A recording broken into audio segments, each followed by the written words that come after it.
हुपरी पोलिसांनी माळी petrol पंपावरील servicing सेंटरमधून चोरीस केलेल्या पाण्याच्या मोटारी व एसटीपी पंप चोरी प्रकरणाचा अवघ्या 12 तासात छडा लावत 2 आरोपींना अटक केली आहे।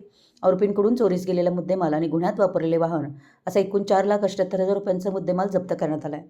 पोलिसांनी दिलेल्या माहितीनुसार माळी पेट्रोल पंपाजवळील सर्व्हिसिंग सेंटरमधून 26 जुलैच्या रात्री ते 27 जुलैच्या सकाळी दरम्यान 3 पाण्याच्या मोटारी, 1 एसटीपी पंप आणि इतर साहित्याची चोरी झाली होती। याबाबत हुपरी पोलीस ठाण्यात गुन्हा दाखल करण्यात आला होता।